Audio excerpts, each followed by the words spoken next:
Hello, Deputy Assistant Secretary. First, I'd like to thank you for appearing before our committee today. According to your department, the average age of all American farmers is 58 years old. To ensure the future success of the agricultural industry, it is vital that we begin infusing the pipeline with new and young farmers, giving them the tools that they need to succeed. In my state of Connecticut, we have a program called the Yukon Extension Program, and it's working with the Connecticut Department of Agriculture and the Connecticut Farmland Trust to provide resources to new farmers, like education, access to farmland, and ensure that their future agricultural workforce is set up for success. Just this week, my office joined with the Housatonic Valley Future Farmers of America Club to honor young people who were already excelling in the field of agriculture, specifically women.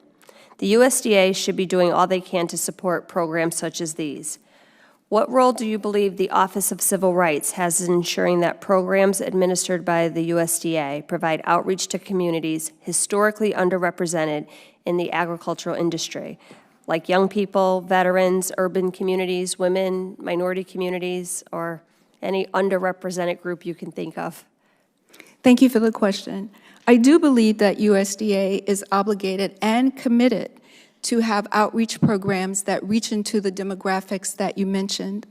One thing that I would like to note about the older farmers, especially African American and under-resourced farmers, I was recently introduced to the chairman of a group called the Black Growers Council. The president is 40-ish, college educated. The group that he chairs, all African American farmers from Texas to Virginia, farm 500 acres to 15,000 acres, all African American. I think that so much of the emphasis has been put on under-resourced farmers that perhaps we missed the opportunity to have dual outreach programs.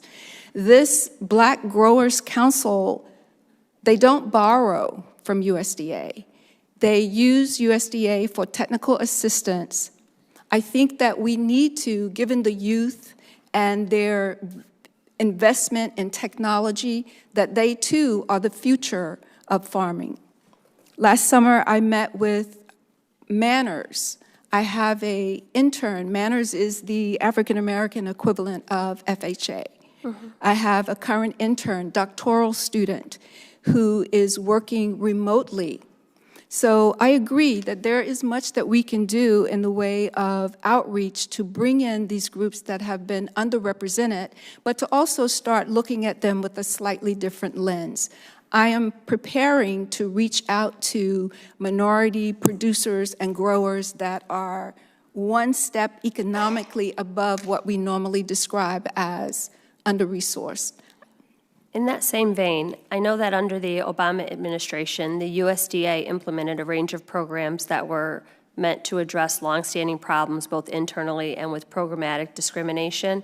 These reforms included development of intern-to-career programs, partnerships with land-grant universities, minority-serving institutions.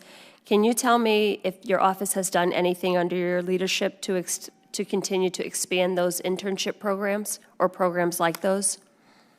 We have worked with the Office of Public Partnership and Engagement for interns, specifically from HBCUs, from organizations like Manners that I mentioned, and Hispanic serving institutions.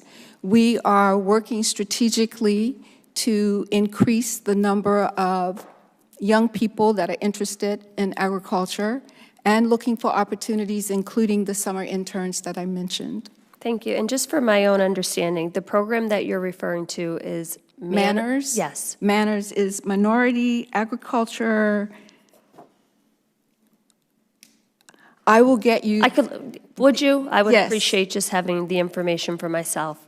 Yes, I will. Thank Jahana Hayes from Connecticut. Thank you so much. That's all I have. I yield back.